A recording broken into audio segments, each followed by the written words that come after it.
নমস্কার বন্ধুরা, আপনাদের সকলকে আমার চ্যানেলে স্বাগত জানাচ্ছি। বন্ধুরা, শীতকাল কিন্তু একেবারে আমাদের দোরগোড়ায় চলে এসছে, তাই আমাদের হাতে কিন্তু একদম আর সময় নেই। আমাদের খুব তাড়াতাড়ি শীতের সবজির জন্য আমাদের মাটি তৈরি করে ফেলতে হবে।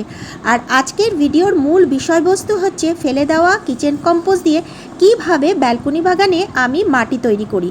তো প্রথমে আমি আপনাদেরকে দেখাচ্ছি, এই যে গোবর সারটা আমি বেশ কয়েকদিন ধরে রোদের মধ্যে ভালো করে দেখুন ঝুরঝুরে শুকিয়ে নিয়েছি। যত গোবর সারটা শুকনো হবে, ঝুরঝুরে হবে, তত কিন্তু সুন্দরভাবে মাটিটা তৈরি হবে। আর মাটি তৈরির ক্ষেত্রে গোবর সারের ভূমিকা বলাই যাবে না, প্রচুর ভূমিকা পালন করে থাকে। আর আমি নিয়েছি এখানে কিচেন কম্পোস্ট। এখানে রয়েছে কলার খোসা, পেঁয়াজের খোসা, রসুনের খোসা, প্রত্যেকটা সবজির খোসা রয়েছে। আর আমি সবজির খোসাগুলোকে একটু ছোট ছোট করে টুকরো করে নিয়েছি, তাহলে কি ভালোভাবে মাটির সাথে খুব তাড়াতাড়ি ডিকম্পোজ হয়ে যাবে। এখানে আমি ভুট্টারও কিছু পাতা নিয়ে নিয়েছি, কিছুই আমি কিন্তু ফেলিনি, প্রত্যেকটা সবজির খোসা আমি নিয়ে নিয়েছি। আর ছোট ছোট কন্টেনারেও দেখুন আমি সবজির খোসাগুলো একটু রোদে শুকিয়ে নিয়েছি। আলুর খোসা, কলার খোসা, প্রত্যেকটা সবজির খোসাই নিয়েছি। আর কলার খোসার মধ্যে তো রয়েছে প্রচুর পরিমাণে পটাশিয়াম। কলার খোসা কিন্তু প্রচুর রয়েছে আমার এখানে। তো আমি এখানে যা যা ব্যবহার করছি, আমি নিয়ে নিয়েছি শুকনো পাতা, আর নিয়ে নিয়েছি কার্টুনের কেচ, বেশ কিছু ছোট ছোট করে নিয়েছি টুকরো। আর ব্যবহার করছি আমি এখানে নিয়ে নিয়েছি দেখুন প্রচুর চা পাতা। এই চা পাতাগুলো আমি ব্যবহার করা চা পাতা ধুয়ে ভালোভাবে শুকিয়ে নিয়েছি। আর নিয়ে নিয়েছি গোবর সার, সামান্য মাটিও আমি নিয়ে নিয়েছি। আর নিয়ে নিয়েছি নিম পাতা। এই নিম পাতাগুলো যাতে কোনো রকম ফাঙ্গাস না হয়, সেই জন্য আমি এখানে নিম পাতাও ব্যবহার করে থাকব। আর নিয়ে নিয়েছি এখানে রয়েছে কিচেন কম্পোস্ট। তো প্রথমে আমি দুটো টবের ভেতরে আমি করে দেখাচ্ছি। টোটাল আমি 5টা টব আজকে রেডি করব শীতের জন্য। তো দুটো টবে আমি আপনাদেরকে প্রথমে করে দেখাচ্ছি কিভাবে আমি মাটিটা তৈরি করছি। তো টবের নিচে ভালোই ড্রেনেজের ব্যবস্থা রয়েছে। ফার্স্টে আমি শুকনো পাতা, কার্টুনের টুকরোগুলো নিচে দিয়ে দিচ্ছি ভালোভাবে, তাহলে শুধুমাত্র জলটা যাবে, কাদা জলটা যাবে না।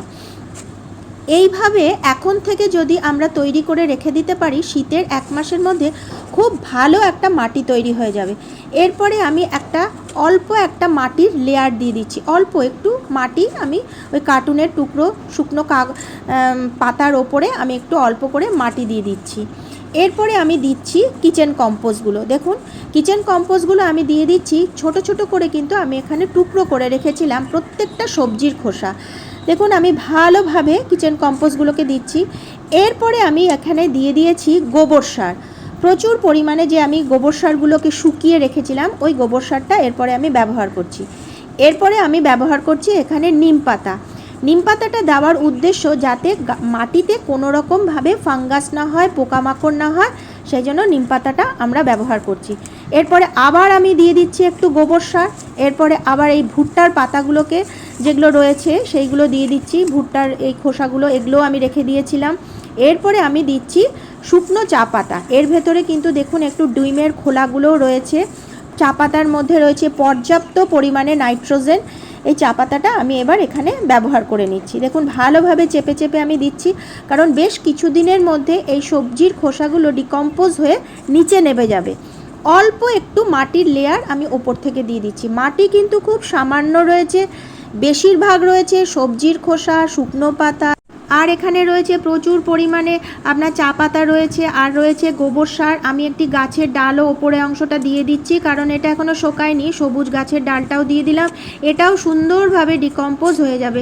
আরও সবজির খোসা আমি ওপর থেকে দিয়ে দিলাম, কারণ বন্ধুরা এই যে মাটিটা তৈরি করছি একদম জৈব পদ্ধতিতে কিন্তু মাটি তৈরি করছি।